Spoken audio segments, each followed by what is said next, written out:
Blog. चलिए hello मेरे दोस्तों, आपका स्वागत है हमारे इस नए ब्लॉग में। आज हम सब आए हुए हैं कॉलेज का नाम है FDDI, food designing and development institute.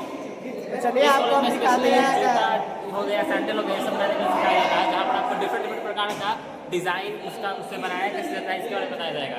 जैसा कि आप सब देख सकते हैं हमारे सामने, देखिए विभिन्न प्रकार के जूता दिखाया गया है, बहुत सारे कंपनी का है, बहुत सारा डिजाइनिंग है और भी बहुत कुछ है यहाँ पर। अभी तो हम सब बहुत लैब यहाँ पर घूम चुके हैं, जिसमें से ये चौथा 5वां लैब है। इसके बाद हम सब दूसरे लैब में फूड डिजाइन एंड डेवलपमेंट। नाम, मोबाइल नंबर, कौन सा क्लास में है, बस।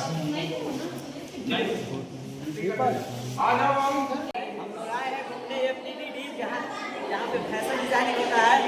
और देख सकते हैं, देखिए हमारे भाई साहब सब कुछ बताएंगे। चलिए बताइए बताइए। देखिए आपका स्वागत है हमारे यहाँ बिंटा में एक नया इंस्टीट्यूट खुला है जिसका नाम है FDDI।